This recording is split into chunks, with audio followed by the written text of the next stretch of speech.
नमो अरिहन्ताणम् नमो सिद्धाणं नमो आयरीयाणं नमो उवज्झायाणं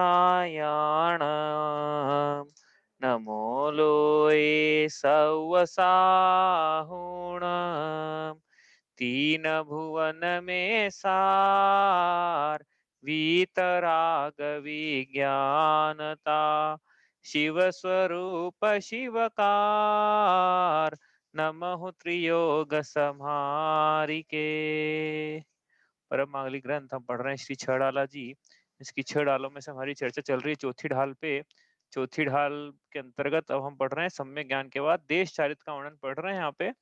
तो देश चारित्र का वर्णन शुरू किया, उसके पहले पंडित जी ने यहाँ लिखा कि लाख बात की बात यही निश्चय और लानो तोड़ी सकल जगदंद फंद निज आत्म ध्याओ लाग, है ना। क्या लिखा उन्होंने, देखो, लाख बात यही निश्चय और लाओ तोरी सकल जगदंद फंद निजातम ध्याओ। ठीक है, एक तो ये लिखा उन्होंने। और एक क्या लिखा कि कोटि उपाय बनाए भविता को और लानो सो पर विवेक बखानो। और फिर क्या लिखा, ताते जिनवर कथे तद अभ्यास करीजे संशय विभ्रम मोह त्याग आपो लख लीजे। तो ये तीन चीज चल रही कि नहीं चल रही है जीवन में, कि हमको ये भी लग रहा है कि एग्जाम देनी है या हमको छड़ाला खत्म करना है, दूसरा ग्रंथ शुरू करना है, ये चल रहा है। क्योंकि कोई भी आप ग्रंथ पढ़ोगे तो उसका सार ये निकल के आएगा जो यहाँ पे सर सार निकल के आ रहा है। हम तो कह रहे हैं ना कि ये जिनवाणी जो है, ये छड़ाला जो है जिनवाणी का सार यहाँ पे कह रहे हैं हम यहाँ पे। तो कोई भी बात ये निकल के आना है कि चल रहा है कि नहीं तत्व का अभ्यास, चल रहा है कि नहीं तत्व का अभ्यास। नहीं चल रहा है तो करना है हमें कुछ नया ऐसा हो नहीं जाएगा कि वो होने के बाद हम करें, किसका इंतजार कर रहे हैं हम, ऐसा क्या होने वाला है कि हम करना शुरू करेंगे। तो जो समय 24 घंटे उपलब्ध है उसी में से समय निकाल के तत्व का अभ्यास, आत्मा को लक्ष्य मिला के आत्मा का ध्यान हमें करना है। चलिए आगे पढ़ते हैं अपन तो यहाँ से कि अब ये हो जाएगा तो क्या करना है, अब देश चारित्र अंगीकार करना है। ये छंद नंबर 10 पढ़ते हैं। सम्यक ज्ञानी होए बहुरी दृढ़ चारित लीजे एक देश अरु सकल देश तसु भेद कहीजे रस हिंसा को त्याग वृथा था वर न सहारे परवदकार कठोर निंद नहीं वह न उचारे जल मृतिका बिन नाही और कछु गहे अदत्ता निज वनिता बिन सकल नारी सो रहे विरत्ता अपनी शक्ति प्रमाण परिग्रह थोड़ो राखे दस दिस गमन प्रमाण ठानत सुसीमन नाखे। दो छंदी पढ़ते हैं अभी तो यहाँ पे कह रहे हैं कि अब यह सम्यक ज्ञानी जी वो आगे बढ़कर पुरुषार्थ जगाकर व्रतों को अंगीकार करता है। लेकिन यह गृहस्थ के व्रतों को प्रतिमा को अंगीकार करता है, इसका पुरुषार्थ इतना नहीं है कि मुनि दीक्षा अंगीकार कर ले। तो गृहस्थ में कोई चारित्र होता है कि नहीं, हो सकता है कि नहीं, तो यहाँ पे बता रहे हैं कि हाँ हो सकता है, गृहस्थों का चारित्र भी संभव है। तो यहाँ पे किस प्रकार का चारित्र उसके पाया जाता है उसकी यहाँ पे चर्चा है, तो अपन देखते हैं। ये देखिए स्क्रीन शेयर करिए आपसे।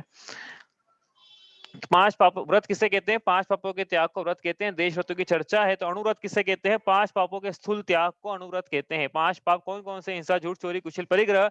हिंसा किसे कहते हैं, कल पढ़ा था हमने, मन वचन काय कृतकार्य तो वो अनुमोदना समरण समारंभ आरंभ और क्रोध मान माया लोभ के वशीभूत होकर स्व या पर के परिणामों को संक्लेशित करना, यह हिंसा है। संक्लेश का मतलब मैंने देख लिया था कि क्या होता है, ऐसा परिणाम जैसे दुख शोक ताप वध आक्रंदन परिदेवन होता है। तो ये 4 प्रकार की हिंसा है, ये पढ़ना पड़ी है 4 प्रकार की हिंसा। आपको लगा एक्स्ट्रा क्यों पढ़ा दिया हमको, तो इसमें जरूरत है ये अभी अणुव्रतों में। संकल्प हिंसा, आरंभ हिंसा, उद्योगी हिंसा, विरोधी हिंसा, ये कल देखा था हमने क्या होता है। क्यों, क्योंकि अणुव्रत में क्या है, जो पहला आएगा अहिंसाणु व्रत, उसमें अहिंसा की परिभाषा लगेगी। क्या है अहिंसाणु व्रत, तो देखो 3 बातें इसमें लिखी हमने। मन वचन काय के कृतकार्य अनुमोदन से संकल्प पूर्वक 30 जीवों की हिंसा का प्रतिज्ञा पूर्वक त्याग करना, ये होता है हिंसाणु व्रत में। है प्रश्न ये उठता है ना कि भाई पापों का एक देश त्याग कैसे होगा, स्थूल हिंसा का त्याग कैसे होगा। तो यहाँ कह रहे संकल्प पूर्वक 30 जीवों की हिंसा का त्याग, मतलब इसको भी आरंभी उद्योगी और विरोधी हिंसा का त्याग नहीं है 30 जीवों की। हाँ, तो इससे संकल्प पूर्वक तो लेकिन पूरा पूरा त्याग है। तो बाकी फिर आरंभी और उद्योगी और इसका नहीं है त्याग, तो ये खूब करता होगा कि नहीं।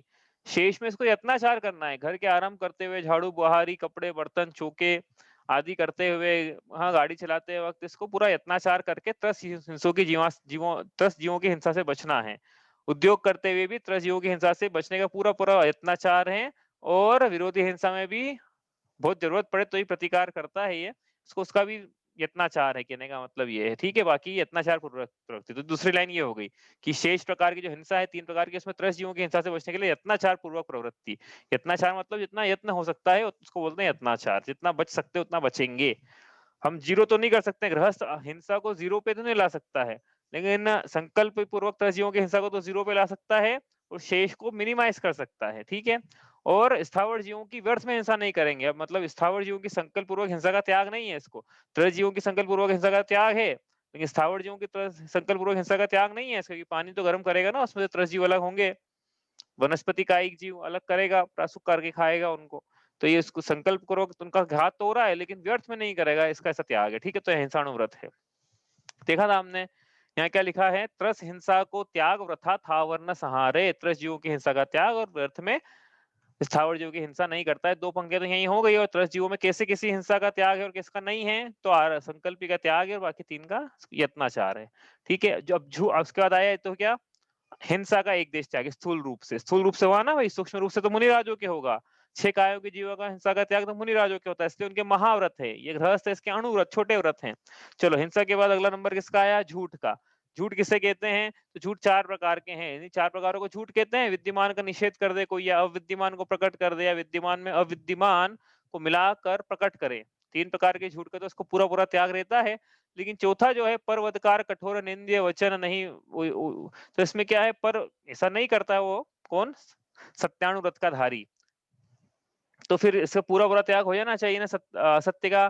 तो ऐसा नहीं है, परवदकार जो वचन है इसके पाए जा सकते हैं, क्योंकि जैसे बोलेगा कि पानी गर्म करना है, हाँ, ऐसे वो वचन पाए जाएंगे इसके, ये सब्जी बनाओ, तो इसके स्थावर जीवों की हिंसा पाई जा रही ना उसमें, इसलिए पर्वतकार वचन का पूरा पूरा त्याग नहीं है इसके। तो इसके स्थूल चौथी पंक्ति जो है स्थूल रूप से उसका त्याग है, सूक्ष्म रूप से नहीं है। लेकिन फिर भी इसका मतलब ये मत समझना कि ऐसा है तो फिर हम क्या है कि खूब हिंसा के उपदेश देंगे, ऐसा नहीं है। पर्वतकार वचन का त्याग है इसके, ऐसा वचन जिससे संक्लेश हो जाए, द्वेष फैल जाए, विमनस्य फैल जाए, किसी की आजीविका चले जाए, समाज पे आक्रमण हो जाए, देश पर आक्रमण हो जाए, शत्रु को कोई गुप्त भेद बता देना, उसमें देखेंगे अपन अतिचार में रहो व्याख्यान। तो इस प्रकार से, या फिर किसी की निंदा करना, किसी के पीठ पीछे उसकी चुगली करना और उसको इस प्रकार से बताना कि भाई जिसके कारण से दूसरे का नुकसान हो जाए, या फिर कठोर वचन कहना, उदाहरण के लिए गंजे को गंजा कह देना।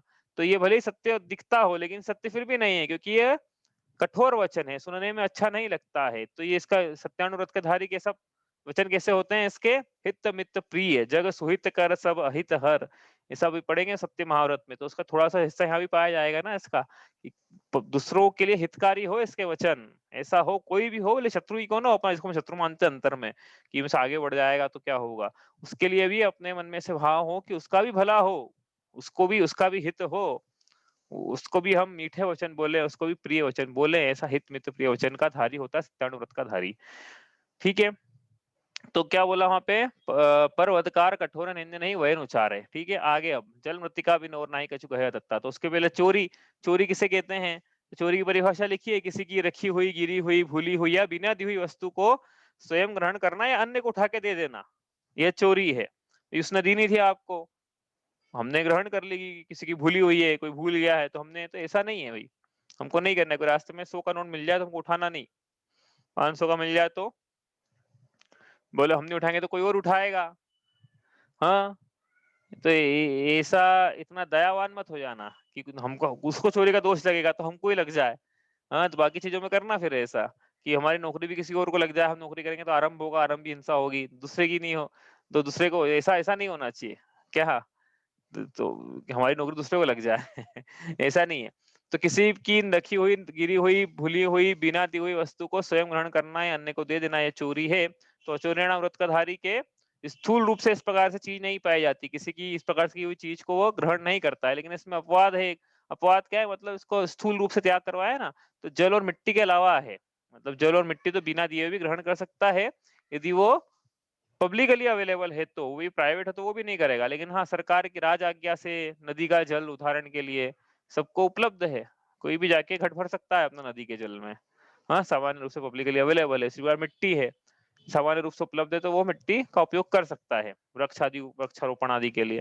तो इस प्रकार से इसके इन दोनों को छोड़कर बाकी कोई भी चीज बिना दीवे ग्रहण नहीं करता है। पंक्ति है जल मृत्तिका बिन और ना ही कछु कहे अदत्ता।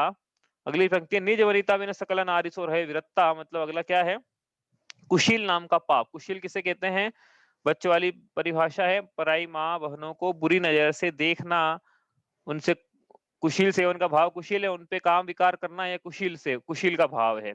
तो इसका क्या है, किस प्रकार से ये स्थूल रूप से कुशील का त्याग करता है कि मतलब क्या है, कुछ यहाँ पे अब्रह्म लेना है एक्चुअली, किस प्रकार से अब्रह्म का त्यागी है। तो इसके स्वदार संतोष व्रत पाया जाता है। निज वनिता मतलब अपनी नारी के बिना बाकी सब नारियों से विरक्त रहता है। तो बाकी नारियों से विरक्त रहता है इसलिए ब्रह्मचारिणी व्रत, और अपनी नारी के से विरक्त नहीं है इसलिए ये अणुव्रत, ये महाव्रत नहीं है अभी। हाँ, अब आप बोलोगे सातवीं प्रतिमा में तो ये 3 कषाय चौकड़ी का अभाव होना चाहिए, तो हम बोलेंगे महाव्रत है, लेकिन इसके क्या है, अभी 2 कषाय चौकड़ी के अभाव रूप जो जो भी इसके स्वस्थ सेवन के भाव पाए जाते हैं, वो सब ब्रह्मचर्याणु व्रत के अंतर्गत होने पर भी ब्रह्मचर्याणु व्रत भंग नहीं होता है। मतलब क्या है, ब्रह्मचर्याणु व्रत में स्वस्थ सेवन का त्याग नहीं है। दूसरी प्रतिमा, 7वीं प्रतिमा तक नहीं है, 7वीं प्रतिमा में त्याग होता है स्वस्थ सेवन का, ठीक है, इसलिए छोटा व्रत है ये। आप बोल रहे हो कि 7वीं प्रतिमा का महाव्रत, ऐसा नहीं है ना, बताया ना अभी, 2 कषाय चौकड़ी 3 कषाय चौकड़ी, ये भेद है। अंतरंग में कषाय कषाय कैसी पाई जा रही है उस पर भी डिपेंड करता है ये, ठीक है। तो पाप के भय से अपने स्वविवाहित स्त्रियों के अलावा अन्य शेष स्त्रियों से विरक्ति के परिणाम, तो ये तो पहले हो गया था, परिस्थिति सेवन का त्याग तो पहले ही हो गया था 7 व्यसनों में। तो यहाँ अलग से क्या करवाया कि भैया वहां पे तो द्रव्य रूप से था, यहाँ पे भाव रूप से है कि स्त्री सेवन के भाव भी नहीं, विकार के भाव भी नहीं, पराई स्त्रियों को बुरी नजर से देखने का भाव। इसका मतलब क्या है, इसके टीवी का, सिनेमा का, मैगजीन का, इस प्रकार के जहाँ पे चलचित्र होते हैं, चित्र होते हैं, उनका भी इसको देखने का त्याग है। व्हाट्सएप पे ऐसी इमेजेस आ जाए, चला चला के देखे स्त्रियों को, उसका सबका त्याग है इसको। अब क्योंकि परिस्त्री के सेवन के भाव होते हैं ना, उससे परिस्त्री के अंग प्रत्यंग देखने का भाव उसको अब त्याग हो चुका है। ब्रह्मचर्यानुव्रत, ठीक है। आगे देखें अब, अपनी शक्ति प्रमाण, अपनी शक्ति विचार परिग्रह थोड़ो राखे, ऐसी पंक्ति है वहां पे। परिग्रह किसे कहते हैं, परिग्रह पाप है ना भाई, 4 पाप की तो कानून में सजा है, परिग्रह नाम का पाप की कानून में सजा नहीं है। यदि नीति न्याय से कमाया गया परिग्रह रखा है, टैक्स चुका के वगैरह वगैरह करके, तो ज्यादा संपत्ति रखने की सजा नहीं है। कहाँ, भारत के शासन में। लेकिन जिनेन्द्र भगवान के शासन में परिग्रह रखने की भी, परिग्रह भी पाप है। परिग्रह भी क्यों रखा, अपने आत्म स्वभाव को छोड़कर पर पदार्थ को जोड़ने के भाव कैसे हुए, ये परिग्रह है। चारों ओर से ग्रहण करने का भाव, ये परिग्रह है, ठीक है। क्या है परिग्रह की परिभाषा, परि मतलब चारों ओर, ग्रह मतलब ग्रहण करने का भाव। तो चारों ओर से ग्रहण करने का जो भाव है अंतरंग में, वो परिग्रह है। कोई तो ऐसा मत बोलना कि अच्छा ऐसा है तो फिर चक्रवर्ती के ज्यादा परिग्रह है और भिखारी कम परिग्रह है। ये भिखारी के भाव कितना है जोड़ने का बात, वो है ना। वो तो चाहता है, चक्रवर्ती तो बोले मैं 6 खंड की संपत्ति का, भिखारी तो बोला मैं 3 लोग की संपत्ति का स्वामी बनना चाहता हूँ। तो किसके भाव ज्यादा हो, भिखारी के ना। भले बहिरंग परिग्रह कम दिखे, लेकिन बहिरंग से नहीं होता है, अंतरंग में कैसे भाव पाए जा रहे हैं, उससे परिग्रह है, ठीक है। तो इसका अब ये क्या है, तो यहाँ पे परिग्रह का त्याग नहीं हुआ गृहस्थ को पूरा पूरा। परिग्रह का त्याग यदि हो जाएगा इसके, तो मुनि बन जाएगा, और इसके स्थूल रूप से परिग्रह का त्याग करवा रहे हैं। तो मतलब क्या है, कुछ परिग्रह रखेगा, बाकी शेष का ये त्याग करेगा। तो क्या रखेगा और क्या त्याग करेगा, तो इसके क्या, परिग्रह परिमाणाणु व्रत है। मतलब बहिरंग परिग्रह की मर्यादा करके उससे अधिक में इच्छा रहितता का परिणाम यह परिग्रह परिमाणाणु व्रत है। मतलब जो भी इसके जीवन में जीवन चलाने के लिए लगेगा, जैसे कि मकान है, दुकान है, सोना है, चांदी है, वाहन है, धन है, संपत्ति है। धन संपत्ति का तो मैंने बताया था कि मुद्रा के रूप में तो उसको परिमाण नहीं करना चाहिए।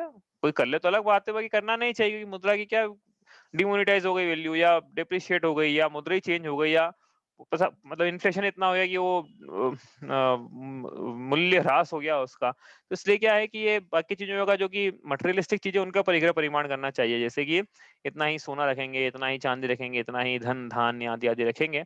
इस प्रकार से परिग्रह परिमाण अणुव्रत है, ठीक है। तो 5 प्रकार के पाप होते हैं, उन 5 पापों का स्थूल त्याग होता है पहली प्रतिमा में। तो पहली प्रतिमा में सम्यक दर्शन से शुद्ध है, 5 परमेष्टि शरणभूत लग रहे हैं, संसार शरीर भोगों से विरक्त है, और चौथे नंबर पर जो भूल गए सब लिखना, वो ये है 5 पापों का स्थूल त्याग पाया जाता है उनको। 5 अनुव्रत पाए जाते हैं, मतलब भले सती 4 भी हो तो चलेगा, ठीक है। तो ये है पहली प्रतिमा धारण करने के लिए, मतलब वो जो बोल के आया था सम्यक दर्शन की पहले की चीज, वहां से लेके ये 4 चीजें जो भी बोली यहाँ तक होता है पहली प्रतिमा में, ठीक है। अब बात करते हैं दूसरी प्रतिमा की। तो दूसरी प्रतिमा किसे कहते हैं, दूसरी प्रतिमा क्या है, व्रत प्रतिमा है। तो इसमें क्या होता है कि पहली प्रतिमा प्लस वहां पे 5 पापों का सतीचार पालन था, यहाँ पे 5 पापों का निरतिचार, 5 अनुव्रतों का निरतिचार पालन है, वहां 5 अनुव्रतों का सतीचार था, है ना, इतना अंतर है दोनों में, सतीचार निरतिचार। दूसरा अंतर ये कि वहां पे शल्यता पाई जा सकती थी, यहाँ पे जो है दूसरी प्रतिमा में अब ये वृत्ति निशल्य हो गया है। निशल्य मतलब क्या हो गया, शल्य किसे कहते हैं, माया मिथ्या निदान रूप आत्मा को पीड़ा देने के जो विकारी परिणाम हैं उन्हें शल्य कहते हैं। आत्मा को चुभते हैं जो परिणाम सुई की तरह, वो शल्य है। और सात शील व्रत, सात शील की चर्चा भी करेंगे। तो इस प्रकार से पहली प्रतिमा प्लस निर्तिचार पालन प्लस निशल्यता प्लस सात शील व्रत, ये दूसरी प्रतिमा है, ठीक है। इसे व्रत प्रतिमा का नाम दिया है। पहली दर्शन प्रतिमा थी, दूसरी व्रत प्रतिमा थी। अब वो करें तो उसके पहले अहिंसा व्रत के 5 अतिचार ही रह गए थे, ये दूसरी प्रतिमा पढ़ रहे हैं ना अपन। अब इसमें आएंगे अतिचारों का वर्णन, पहली प्रतिमा में नहीं किया था, यहाँ पे था ही नहीं ऐसा। सतिचार भी चलता है वहां पे तो, लेकिन यहाँ निरतिचार है तो अतिचार पता होना चाहिए ना कि ये नहीं लगाना है। अतिचार मतलब व्रतों का एक देश भंग होना। जैसे 12 व्रत के अतिचार पन पन्ना लगाए, ऐसी पंक्ति आएगी एंड में, पढ़ी हमने, 12 व्रत के अतिचार पन पन्ना लगाए, मरण समय संन्यास धार दोष नशावे।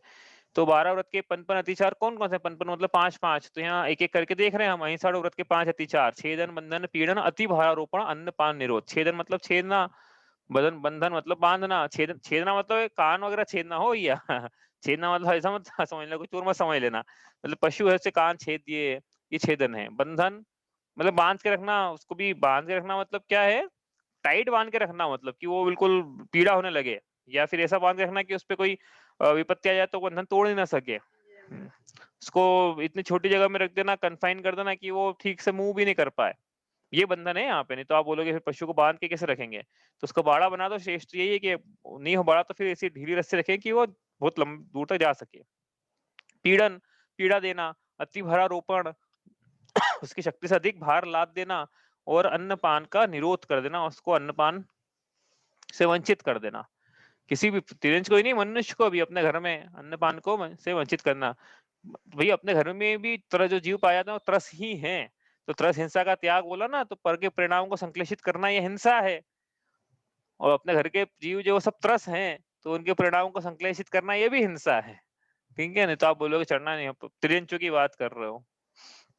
सत्यानुव्रत के 5 अतिचार, परिवाद।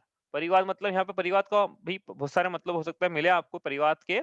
यहाँ पे हम जो ले रहे हैं मतलब इसका वो है मिथ्या उपदेश, क्योंकि इसको हम तर्क संगत बना रहे हैं आगे दूसरे आचार्य ने जो लिखा है ना अतिचार उससे। तो परिवाद जो है उसका यहाँ पे हमने मतलब लिया मिथ्या उपदेश, किसी को झूठ का उपदेश देना।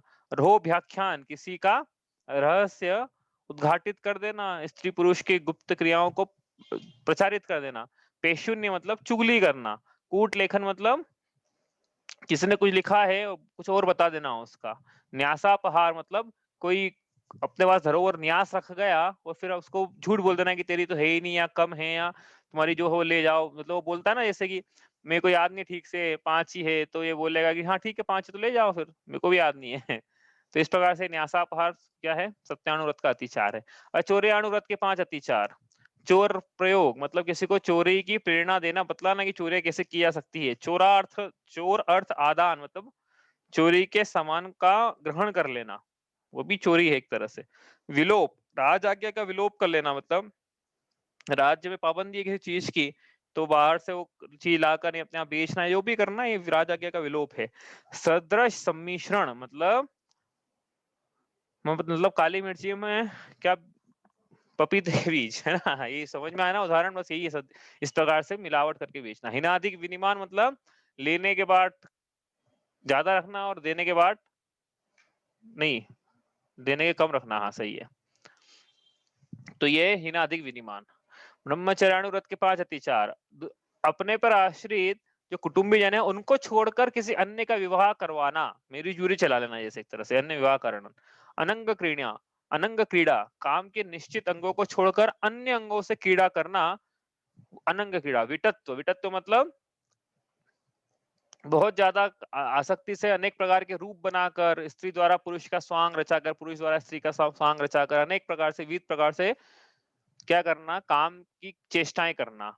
विपुल तृषा मतलब अति आसक्ति से अंतरंग के भाव होना काम सेवन के। और त्वरिका गमन मतलब वेश्यागमन या व्यभिचारिणी स्त्रियों के साथ में गमन करना नहीं भैया, वो तो फिर अनाचार हो जाएगा। उनके साथ कोई भी मेल जोल रखना, उनके घर आना जाना, उनसे बातचीत करना, इस प्रकार से यह उसके अतिचार है। परिग्रह परिमाण अणुव्रत के 5 अतिचार आसान है। ये तो अतिवाहन रखना, जरूरत से ज्यादा वाहन रखने के भाव होना, हमने कम क्यों रखा, हम एक ही वाहन रखेंगे, ठीक है, उसने ऐसा लिया, देखो इसमें कैसा अतिचार लग सकता है। अतिवाहन, हम सिर्फ एक ही वाहन रखेंगे, ठीक है, और वो वाहन कौन सा है पता है, ऐसा कौन सा रखा, एरोप्लेन रखा है, हेलीकॉप्टर रखा एक ही वाहन, मतलब पहले साइकिल थी इसके पास में, संपत्ति बढ़ गई, अब एक ही वाहन की छूट थी तो साइकिल हटाओ, और साइकिल के बाद अब क्या एक्टिवा, आपने तो एक वाहन लिया था ना, तो उसने क्या वाहन बढ़ा लिया, मतलब चलो साइकिल से स्कूटी पे आया तो फिर भी इतना दोष नहीं है, लेकिन टू व्हीलर से फोर व्हीलर पे आएगा तो पहले दो पहियों से हिंसा होती थी, अब चार पहियों से हिंसा हो रही है, पहले दो छोटा परिग्रह था, बड़ा परिग्रह, तो एक वाहन के नाम पे उसने एरोप्लेन रख लिया एक तरह से।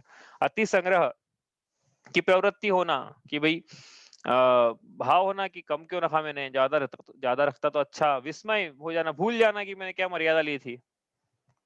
ल- और लोभ होना, कि दूसरे के परिग्रह देखकर इसको उनसे ईर्ष्या के या लोभ के परिणाम हो कि मेरे पास भी इतना अच्छा, मैंने क्यों परिग्रह परिमाण रख लिया, मेरे पास भी आज ये होता है यदि मैं नहीं रखता तो।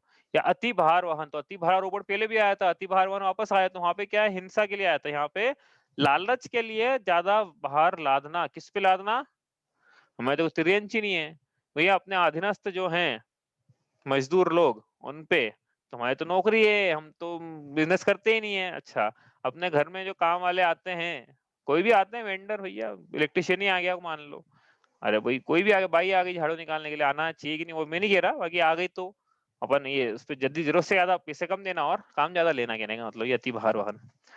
ठीक है, तो इस प्रकार से यह 5 पाप, 5 अणुव्रत और 5 अणुव्रतों के 25 अतिचार। छंद पढ़ते हैं अब। अब ये हो गई यहाँ तक 10 दिस अपनी शक्ति प्रमाण परिग्रह थोड़ो राखे, ठीक है, यहाँ तक हो गया।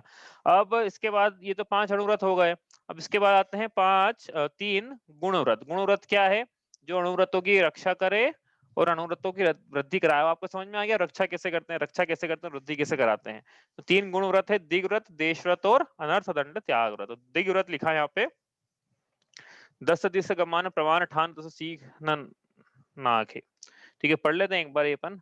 10 दिस गमन प्रमाण ठान तसु सीम न नाखे, ताहू में फिर ग्राम गली ग्रह बाग बजारा, गमनागमन प्रमाण ठान अन सकल निवारा, काहू की धन हानि किसी जय हार न चिंते, देयन सो उपदेश हो अगवनज कृषिते, कर प्रमाद जल भूमि वृक्ष पावक न विराधे, असी धन हल हिंसोपकरण नहीं दे जस लाधे, राग द्वेष कर तार कथा कबहू न सुनीजे, और रहु अनर्थ दंड है अगति ने न कीजे। तो जब इसके बाद किसकी चर्चा, 12 व्रतों की चर्चा करनी है, 5 व्रतों की चर्चा हो गई है, अब 3 गुण व्रतों की चर्चा, जो अणुव्रतों को रक्षा करते हैं और उनमें वृद्धि, दिखा ना, जो अणुव्रतों की रक्षा करे और गुणों में वृद्धि करे, उससे गुणव्रत कहते हैं। तब दिग्व्रत, दिग्व्रत में क्या है कि भाई देखो, ये इसको क्या है कि स्थूल पापों को त्याग कराया था, सूक्ष्म पापों का त्याग नहीं है। अब क्या है, दिग्व्रत में सूक्ष्म पापों का भी त्याग कराया जा रहा है, लेकिन ऐसा नहीं पूरा कर देगा एक साथ, जितना कर सकता है वो करेगा।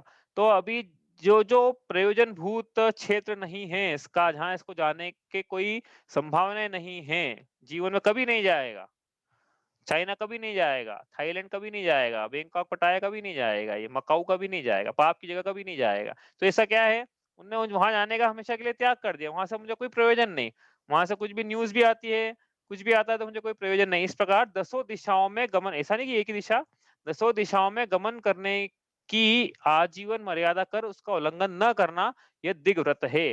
क्यों करता है ऐसा, सूक्ष्म पाप आरंभ और परिग्रह की निवृत्ति के लिए, कि अब वो उस क्षेत्र की मर्यादा के बाहर, क्योंकि उसका कोई प्रयोजन ही नहीं है, तो उसके ये अणुव्रत उस क्षेत्र की मर्यादा के बाहर सूक्ष्म पापों का भी त्याग होने से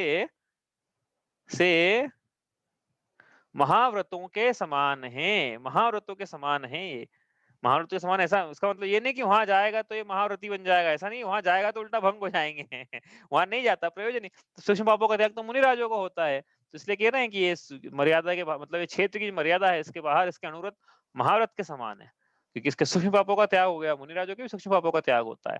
तो ये इसने क्या करा, अणुव्रत को वृद्धि कर दी अणुव्रतों की गुणव्रत ने, इसलिए इसको दिग्व्रत कहा। इसके 5 अतिचार हमने देखा। 10 दिश गमन प्रमाण ठान तसु सीम न नाखे, पंक्ति थी 10 दिश गमन प्रमाण ठान, 10 दिशाओं में गमन का प्रमाण ठान कर उसकी मर्यादा का उल्लंघन न करना, वही लिखा है यहाँ पे वो दिग्व्रत परिभाषा में। ठीक है, तो दिग्व्रत के 5 अतिचार की कैसे की थी इसने? 10 दिशाएं कौन सी थी? तिर्यक लोक, तिर्यक में 8 दिशाएं, एक ऊपर एक नीचे, 4 दिशा 4 विदिशा हो गया 8, एक ऊपर एक नीचे 10 दिशा। तो उनका अतिक्रम हो जाना, भूल से हो जाना, ये अतिचार है। कि जैसे इसने मर्यादा कर ली 30,000 फीट, प्लेन चला गया 44,000 फीट पे, तो ये उसका अतिचार है ये, क्योंकि जानबूझ के नहीं, इसको पता नहीं था ये। हम्म इस प्रकार से ये, या मेट्रो ट्रेन नीचे चली गई, या तिर्यक में भी मर्यादा से इसको ध्यान नहीं रहा है, ध्यान नहीं रहा नहीं मतलब अतिक्रम हो गया, अनजाने में अतिक्रम, इसका अतिक्रमण हो गया। या फिर मर्यादा बढ़ा लेना, तो मर्यादा बढ़ा लेना तो अनाचार हो जाएगा ना, तो इसने ऐसे नहीं बढ़ाई मर्यादा, इसने क्या बड़े स्टाइल से बढ़ाई कि हाँ एक तरफ कम कर ली दूसरी तरफ बढ़ा दी। तो ये हो गया हाँ मर्यादा बढ़ा लेना, और मर्यादा का विस्मरण हो जाना। लिख के नहीं रखी थी ना इसने, इसलिए क्या मैंने उस दिन बताया था, कोई व्रत लो तो लिख के रखा करो, लिखने से आपको भी रीजन हो जाएगा मैंने लिया था, घर वालों को भी पता रहता है कि हाँ इनके ये व्रत हैं, आपको भी पता रहेगा इस प्रकार से।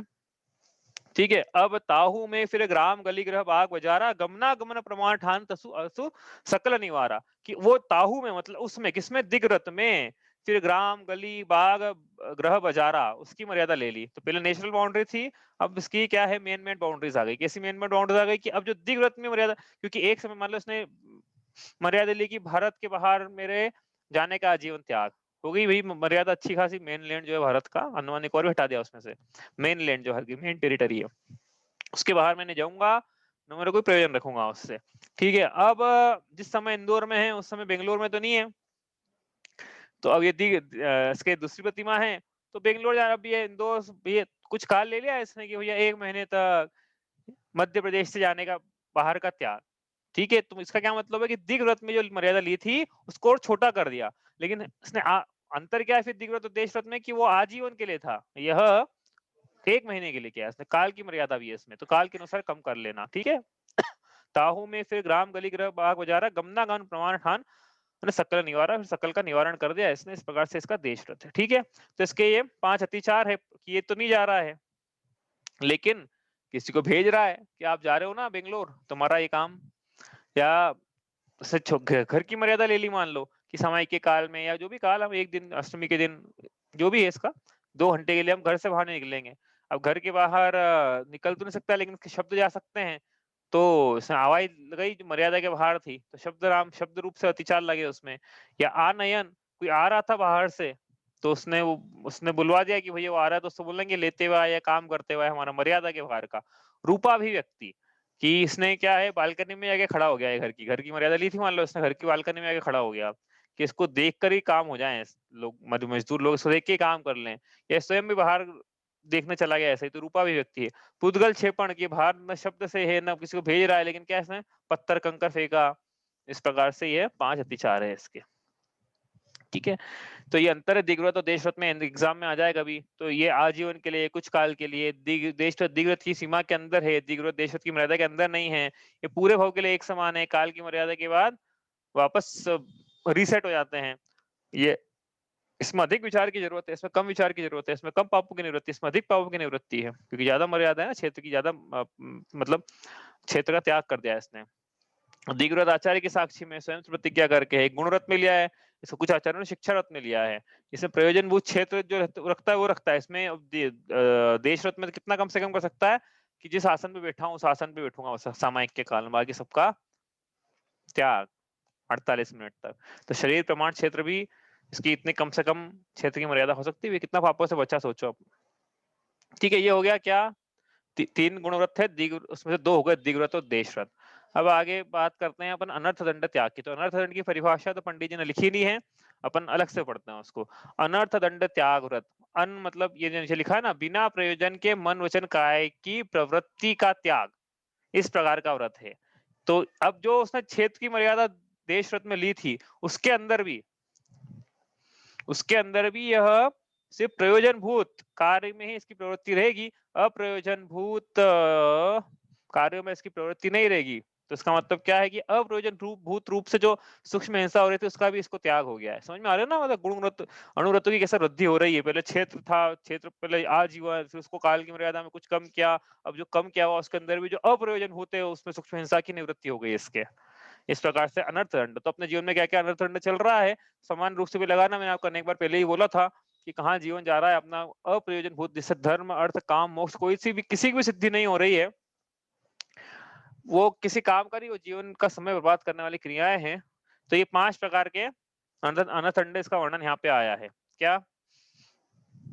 तो काहू की धन हानि किसी जय हार न चिंते। ठीक है, तो पहला ये है कि राग द्वेष आदि से स्वार्थ सिद्धि के लिए किसी अन्य के वध हार आदि का चिंतन करना। मतलब किसी का बुरा हो जाए, पड़ोसी का ऐसा हो जाए, मेरे कलीग की नौकरी चली जाए, मेरे कंपटीटर का नुकसान हो जाए, ये अपध्यान है भैया। कर्मों पे यकीन करना है अपने को। उसके लाभांतराय का सूक्ष्म है, इसलिए वो कमा रहा है, या जो भी उसके जीवन में चल रहा है। हमारे तो पाप का उदय से चल रहा है, तो अपने कर्मों से होना है, अपने सोचने से उल्टा अपने अहित होगा। ठीक है। और देय न उपदेश सो होए अघ वनज कृषिते। ऐसा कार्य पापोपदेश, अगला पढ़ रहे हैं अपन। ऐसा कार्य जिससे त्रिंच को क्लेश हो, या वाणिज्य आरंभ परिग्रह आदि का उपदेश देना पापोपदेश, जिससे इसको कुछ कट नहीं मिलने वाला है। कोई परसेंटेज नहीं, उसे इतनी पंडिताई साबित करना चाहता है कि तुम ऐसा कर लो, तुम ये व्यापार कर लो, तुम मेडिकल स्टोर की दुकान खोल लो, तुम कृषि कर लो, तुम जिसमें हिंसा होती है चमड़े का व्यापार कर लो। इस प्रकार का क्या है, कंसल्टेंसी फ्री में खोल रखी है इसने। उसको ये पंडिताई साबित करनी है जगत में अपने की, मैं भी, मुझे भी आता है। तो ये पाप का उपदेश दे रहा है, देना ही है तो अच्छा हित का उपदेश दे, पाप का उपदेश मत दे। प्रमादचर्या, कर प्रमाद जल भूमि वृथा पावक न संहारे। तो कल कर प्रमाद से, प्रमाद मतलब क्या? असावधानी। तो सावधानी से चलते चलते पत्ती खींच ली, घास उखाड़ ली, फूल तोड़ दिया, इस प्रकार की चर्या है इसकी। घर में नल खुले ही छोड़ा है, पंखे चल रहे हैं व्यर्थ में, हाँ, बिजली चालू है। तो ये जो है सावधानी से जीवों का घात हो रहा है, प्रमादचर्या इसके ऐसी नहीं पाई जाती है, अनर्थदंड है सब ये। हिंसोपकरण दान, हिंसोपकरण दान मतलब हिंसा के उपकरण जो है उनको देता नहीं है किसी को मांगने आ जाए, तुम्हारा पिंजरा दे दो, तुम्हारा चाकू दे दो, कैंची दे दो, गेती फावड़ा, ये कुछ भी दे दो, जिनसे कि हिंसा कर, अपने को ऐसा लग रहा है कि ये ले जाएगा, ये कुछ भी गड़बड़ करेगा इससे। इसलिए हिंसोपकरण दान त्याग। हिंसोपकरण का दान देना ये अनर्थ दंड है। और क्या है? दुष्कृति। दुष्कृति मतलब ऐसी, पहले पापोपदेश था, पाप का उपदेश, अब दुष्कृति मतलब पाप का उपदेश सुनना। तो मोह राग द्वेष मद मदन हिंसा आरंभ परिग्रह आदि के पोषक उपदेश सुनना, ये दुष्कृति नाम का अनर्थ दंड है। इसके अलावा और भी कहा पंडित जी ने, होए अनर्थ दंड अगर तिन्हें न कीजिए। इसके अलावा और भी है, पाप कर का ऐसे अनर्थ दंड जिनसे पाप होता है, वो भी नहीं करता है ये। 5 ही नहीं है सिर्फ, सिंपल बताया है। तो अतिचार का भी सिंपल अनर्थ दंड। अब क्या अपन अपनी लिस्ट बनाए अपने जीवन में कि अपने जीवन में क्या क्या अनर्थ दंड चल रहा है। ठीक है। अनर्थ दंड त्याग के 5 अतिचार है। कंदर्प, किसको याद है कंदर्प? बताओ। हाँ, हास्य से मिश्रित भंड वचन बोलना है कंदर्प है। कोतकुच्च, हास्य से मिश्रित भंड वचन बोलते समय काय से भी खोटी चेष्टा करना है कोतकुच्च। मोखर्य मतलब अति अति मोखर्य हो जाना, किसी भी चीज को लेके व्यर्थ में बकवास करना, कोई सुन नहीं रहा है फिर भी बस बोलना है। अति प्रसाधन मतलब जो काम के प्रसाधन हैं उसके अलावा अन्य प्रसाधनों में आसक्ति होना, उसको उनको रखना। असमीक्षाधिकरण मतलब बिना विचारे मन वचन काय की प्रवृत्ति करना इधर उधर, यह असमीक्षाकरण नाम का अनर्थ दंड का अतिचार है। इस प्रकार से यह 3 गुणव्रत की परिभाषा क्या होते हैं, और उनके अतिचार और अनर्थदंड 5 प्रकार के, और उनके अतिचार हमने पढ़े। अब बात आएगी ऐसे व्रत जो मुनि बने, क्योंकि 3-5 अनुव्रत थे, 3 गुण व्रत थे, 4 शिक्षा व्रत बच गए हैं। तो ऐसे व्रत जो मुनि बनने की शिक्षा दे, उन्हें शिक्षा व्रत कहते हैं। पढ़ते हैं छंद नंबर 14। धरुर समता भाव सदा सामायिक करिए, पर्व चतुष्टय माहि पाप तजि प्रोषद धरिए, भोग और उपभोग नियम करिन ममत निवारे, उनको भोजन दे या फिर निज करहि आहारे। तो 4 शिक्षा व्रत में पहला है सामायिक शिक्षा व्रत। सामायिक कैसे की जाती है अपने देखा था, 4 दिशाओं में 3 आवर्त, 1 शिरोन्नति, कायोत्सर्ग, फिर पूर्व और उत्तर का आसन लगा के 48 मिनट तक जो हमने पढ़ा है उसका चिंतन करना। आत्मा किस लिए करना है? कि राग द्वेष की निवृत्ति के लिए, आत्मा में मध्यस्थता के भाव के लिए जो उपयोग की प्रवृत्ति है, उसी का ना, उसी है वही प्रयोजन जिसका है वो सामायिक की परिभाषा, सामायिक की। तो समता भाव धारण करना, मतलब कुछ भी हो जाए फिर तो कहाँ करना चाहिए, घर में मत करना है अभी स्टार्टिंग में, इसको मंदिर में करो या शमशान में भी नहीं करते, मंदिर बेस्ट है अभी तो गृहस्थों के लिए। मंदिर में 48 मिनट मतलब मिनिमम समय का काल इसका है। कब करना चाहिए, 3 संध्या कालों में करना चाहिए। और कितना मिनिमम टाइम है इसका, 2 मुहूर्त, हाँ 2 घड़ी, 4 घड़ी या 6 घड़ी, ठीक है। इस प्रकार से सामायिक है। इसका अतिचार है मन वचन काया की खोटी प्रवृत्ति सामायिक के काल में, या सामायिक में अनादर हो जाना या कोई पाठ वगैरह भूल जाना, ठीक है। जरूर समता भाव सदा सामायिक करिए, पर्व चतुष्टय माही पाप तज प्रोषद हरिये। तो यहाँ पे प्रोषद का अर्थ हमने लिया था क्या, 2 अर्थ है प्रोषद के, एक तो अष्टमी चौदस और एक था एक भुक्ति भोजन का त्याग। तो उत्कृष्ट क्या है कि सप्तमी, उदाहरण के लिए अष्टमी यदि लेना है तो सप्तमी और नवमी के दिन एकाशन करे, और अष्टमी के दिन दोनों समय के भोजन का त्याग करे। यदि ये नहीं कर सकता है तो दोनों समय के भोजन का त्याग करे अष्टमी पे, वो भी नहीं कर सकता है तो क्या करे फिर, तो एक एक बार भोजन करे, एक बार भी नहीं कर सकता अनुपवास करे। फिर नहीं तो वो एक, हाँ इस पर अनुपवास मतलब जल ग्रहण करे, वो भी नहीं कर सकता, तो फिर एक समय भोजन का त्याग करे। इस प्रकार से ये है, 2 प्रकार से विवक्षा है इसकी, दोनों प्रकार से हमने समझी थी इसमें। अब इसमें 5 अतिचार हमने पढ़े थे, अदृष्ट नष्ट ग्रहण, अदृष्ट नष्ट क्षेपण विसर्ग, अदृष्ट नष्ट आस्तरण अनादर और विस्मरण। तो ये क्या है, अदृष्ट नष्ट मतलब बिना सोधे बिना देखे, क्योंकि उपवास है ना, इसको भूख लग रही है, तो भूख लगने में अब इसको की शिथिलता पाई जा रही है मतलब आचरण में, तो कैसे भी ग्रहण कर लिया, कैसे भी रख दिया, कैसे भी बिछोना बिछा दिया अपना, कैसे और उसका अनादर किया, जो भी चीजें उन सबका, और स्मरण हो गया इसके, ठीक है। स्मरण मतलब कुछ भी भूल गया क्रियाएं अपनी। भोग उपभोग नियम करी ममत निवारे, भोग मतलब जो एक बार भोगा जा सके, और भोग मतलब जो बार बार भोजा जा सके। नियम मतलब काल की मर्यादा लेकर प्रतिज्ञा करना, और यम मतलब आजीवन के लिए प्रतिज्ञा करना। तो भोग मतलब क्या है, जो वस्त्र जो हमारे हैं ये उपभोग है, लेकिन भोजन जो है वो भोग है, कि एक बार ही भोगा जा सकता है। तो इसने भोग और उपभोग का परिमाण करके अन्य से ममत्व, तो ये काल की मर्यादा लेकर, उदाहरण के लिए ये पहले बिस्तर पर सोता था, लेकिन इसे काल की मर्यादा के अष्टमी चौदस के दिन हम सिर्फ क्या पाटे पे सोएंगे, नंगे पैर, एक वस्त्र रखेंगे, या इस प्रकार से इसको परिमाण करके अन्य की जो है निवारण कर दिया। तो अब जो परिग्रह ज्यादा था उससे कम पे आ गया ये। लेकिन ऐसा करने के बाद इसको अति लोललीय मतलब ज्यादा लोलुपता है, ज्यादा तृष्णा के भाव पाए जा रहे हैं, या विषयों में अभी भी आदर का भाव है, उपेक्षा का भाव नहीं बना हुआ है, या फिर जो वर्तमान में विषय भोग रहा है उसमें बड़ी बड़े अनुभव से भोग रहा है मतलब। और अनुस्मृति मतलब पुराने जो भोग हैं उसकी इसको स्मृति बनी हुई है। इस प्रकार के 5 अतिचार है। तो भोगोपभोग परिमाण व्रत है। अतिथि संविभाग हमने देखा था, मुनि को भोजन दे फिर नीचे करे आहार है। तो अतिथि संविभाग व्रत में क्या है कि जो मुनिराज हैं उनके प्रति क्या करता है, पहले उनको भोजन देता है फिर स्वयं भोजन करता है। तो अपने भोजन बनाए हुए भोजन में से मुनिराजों को आहार कराना, यह अतिथि संविभाग नाम का व्रत है। अतिथि मतलब जो बिना तिथि के आते हैं, और संविभाग मतलब समान रूप से विभाग करना। इसके 5 अतिचार है। हरित निधान, हरित पिधान मतलब क्या है, हरित पे रख देना या हरित से ढक देना, या फिर अनादर, स्मरण, या फिर कोई दूसरा श्रावक दान दे रहा हो तो उनसे ईर्ष्या के भाव रखना। अब ये संलेखना बची है। संलेखना किसे कहते हैं, शरीर और कषायों को क्रश करना, ये संलेखना है। इसके 5 अतिचार, जीने की आकांक्षा करना, या मरने की इच्छा करना, या मित्रों से अनुराग होना, या भय होना कि क्या होगा मेरा, या फिर स्वर्ग या मोक्ष का निदान कर लेना। इस प्रकार से यह संलेखना है। तो अपन क्या करते हैं, अब आखिरी छंद पढ़ के इसका समापन करते हैं। चलिए, 12 व्रत के अति चार पन पन न लगावे, मरण समय संन्यास धारत सुदोष नशावे, यो शावक व्रत पाल स्वर्ग सोलम उपजावे, तहते चय नर जन्म पाए मुनि है शिव जावे। 12 व्रत के 60 अतिचार नहीं लगाता है, मरण समय संन्यास धारण करता है, और जो भी दोष लगे उनसे बचता है। इस प्रकार श्रावक व्रत पालन करने का फल 16वें स्वर्ग में अधिकतम उत्पत्ति है। फिर वहां से यह क्षय होके नर जन्म लेके मुनि होकर मोक्ष जाता है। इस प्रकार से चौथी ढाल आज संपन्न होती है। अब कल और परसों शायद क्लास लगे या नहीं लगे बता दूंगा मैं आपको। आपको पेपर देना है, मंडे तक इसकी डेडलाइन है, और मंडे को अपन शुरू करेंगे 5वीं ढाल। ठीक है, आपको कोई प्रश्न हो तो अलग से मुझे फोन लगा लेना। जावाणी के ज्ञान ते सूझे लोकालोक, सो वाणी मस्तक नमो सदा देत हूँ धोख।